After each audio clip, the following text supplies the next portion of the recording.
பிரசங்கியின் புஸ்தகம் 9ஆம் அதிகாரம் 8வது வசனம்.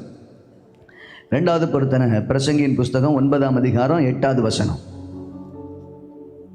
உன் வஸ்திரங்கள் எப்பொழுதும் வெள்ளையாயும் உன் தலைக்கு எண்ணெய் குறையாததாயும் இருப்பதா. 2வது. அடுத்து 7வது, வஸ்திரத்தில் ஒரு பொருத்தனை, இல்லது உடையில் ஒரு பொருத்தனை. எதில் ஒரு பொருத்தனை சொல்ல மாட்டேன்றியால.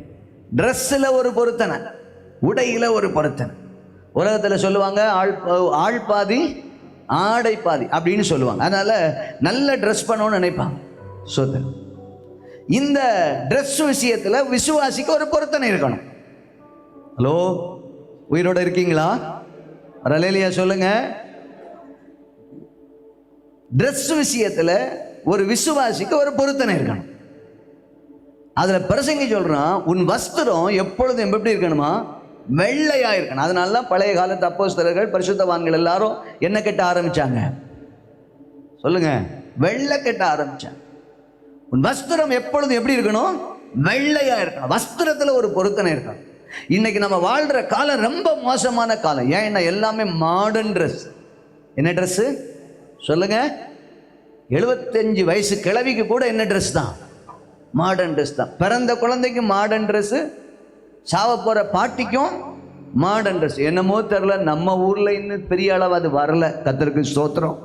ஆனா இப்ப கொஞ்சம் கொஞ்சமா என்ன செய்துட்டு இருக்கு? வந்துட்டே இருக்குது. ஸ்தோத்திரம். இந்த வஸ்திரத்துல நமக்கு என்ன செய்யணுமா?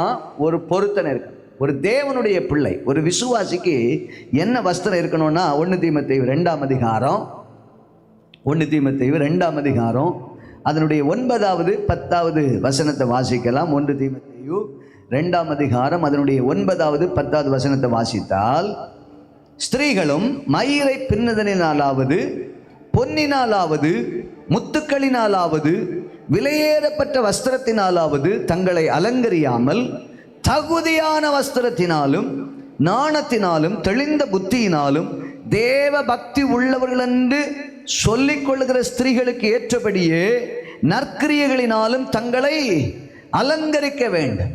ஒரு தேவனுடைய பிள்ளை, ஒரு விசுவாசிக்கு என்ன வஸ்திரம் இருக்குன்னா? தகுதியான வஸ்திரம். சொல்லுங்க, என்ன வஸ்திரம்? தகுதியான வஸ்திரம். தகுதிக்கு மிஞ்சி அடுத்தவங்க போடுறாங்கன்னு நம்ம என்ன செய்யக்கூடாது? போடக்கூடாது. தகுதியான வஸ்திரம். வேதத்திலே தேவ மனிதர்களுக்கு கர்த்தர் தகுதியான வஸ்திரத்தை தான் போட சொல்லி இருக்கிறார். ஆனால் இன்னைக்கு அதெல்லாம் போயிடுச்சு. அல்லேலூயா.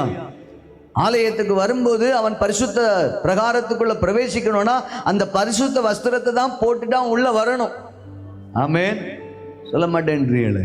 நான் ஏற்கனவே தக்கலையில் இந்த வஸ்திரத்தை குறித்து ஒரு பெரிய பிரசங்கம் பண்ணியிருக்கிறேன். இங்க இன்னும் பண்ணல. ஸ்தோத்திரம். தகுதியான வஸ்திரம்.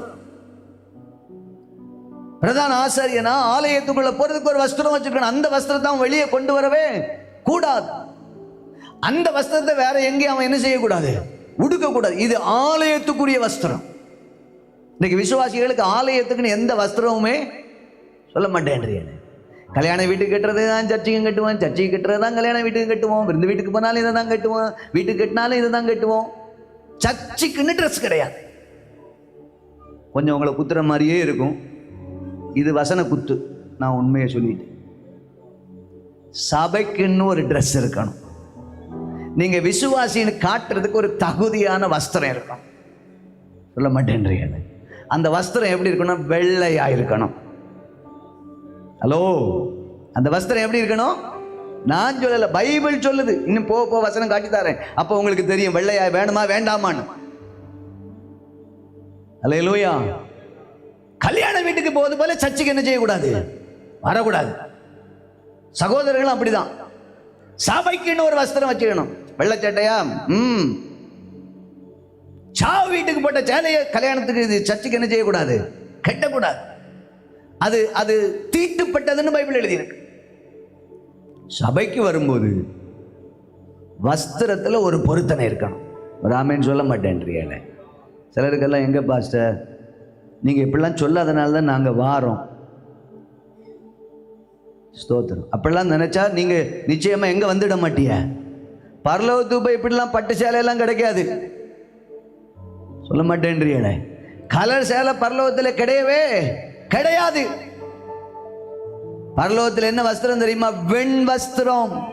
ராமேன் சொல்ல மாட்டேன்றீங்களே, படிங்க பார்க்கலாம். வெளிப்படுத்தல் 3ஆம் அதிகாரம், வெளிப்படுத்தல் 3ஆம் அதிகாரம் 4வது 5வது வசனத்தை படிங்க பார்க்கலாம். வெளிப்படுத்தல் 3ஆம் அதிகாரம் 4வது 5வது வசனம். ஆனாலும் தங்கள் வஸ்திரங்களை அசுசிப்படுத்தாத சில பேர் சரதையிலும் உனக்குண்டு, அவர்கள் பாத்திரவான்கள் ஆனபடியால் வெண் வஸ்திரம் தரித்து என்னோட கூட நடப்பார்கள்.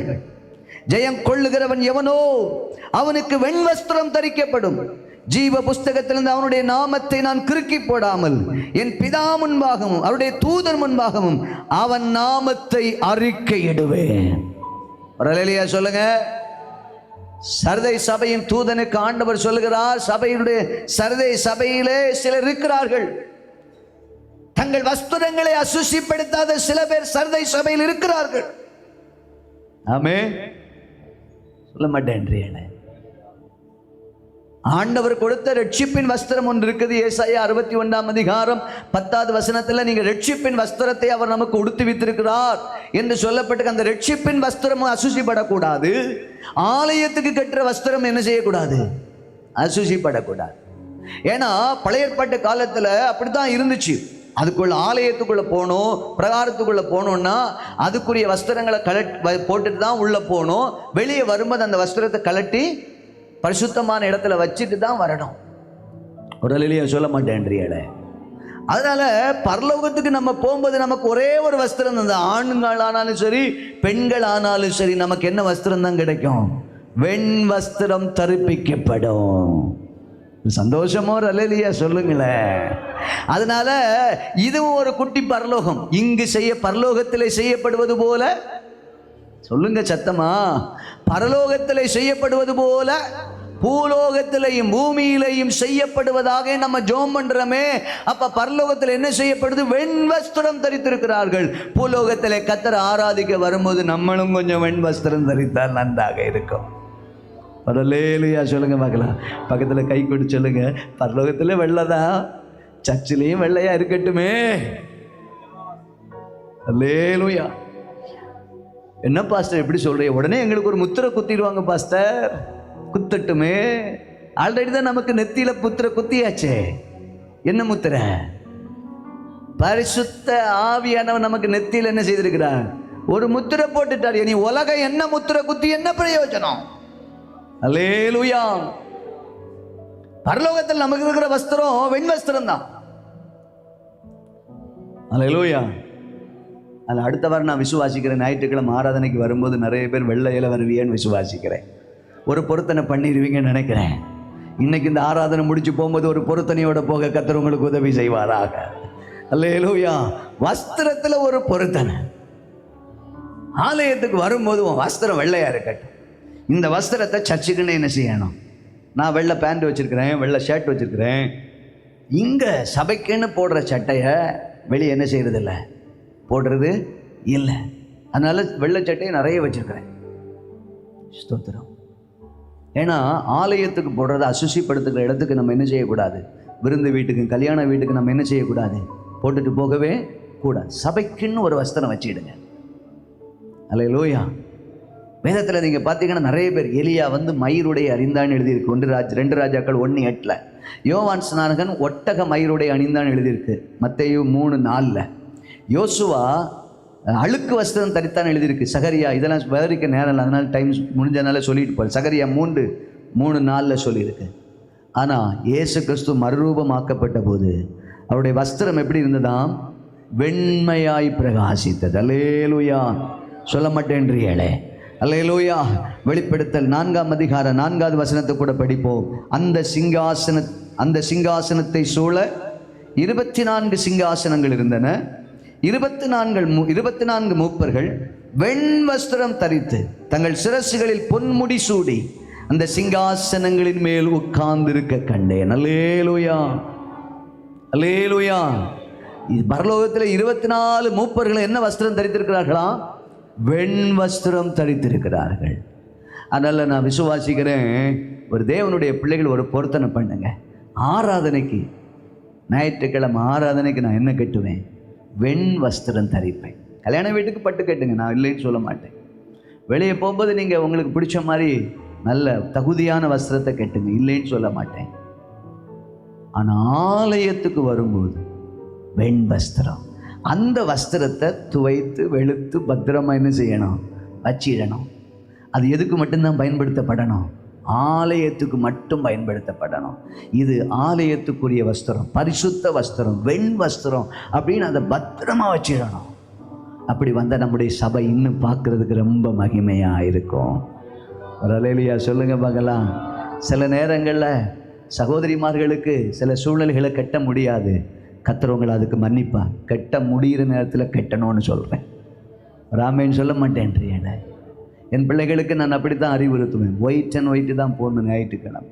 சில நேரம் சொல்லுவாங்க என்னால் இப்போ போட முடியாது. ஓகே, அந்த நாளில் மன்னிச்சு விட்டுருவேன். மற்ற நாட்கள் என்ன தான் போடணும்? வெள்ளையும் தான் போடணும். ஆனால் ஆண்கள் எல்லாரும் என்ன போடலாம்? வெள்ளை சட்டை போடுறதுக்கு ஒரு குழப்பமுமே இல்லை. ஏன் வெள்ளை பேண்ட் போடுறதுக்கும் ஒரு குழப்பமே?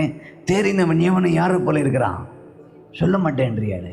குருவை போல இருக்கிறான். எங்கள் பாஸ்டர் வெள்ளை பேண்ட்டும் வெள்ளை சட்டை தான் போடுவார், நாங்களும் என்ன தான் போடுவோம். ஆமாம், தப்பு இல்லை. வெண் வஸ்திரம் பக்கத்தில் சொல்லுங்க. பரலோகத்தில் நமக்கு வெண் வஸ்திரம், பூலோகத்திலே நமக்கு வெண் வஸ்திரம். அல்லேலூயா. அப்போ வஸ்திரத்தில் நமக்கு என்ன இருக்கணும்? ஒரு பொருத்தனை இருக்கணும். இன்னைக்கு இருக்கிற இந்த உலகத்தில் நம்ம வஸ்திரத்தில் ஒரு பொருத்தனை.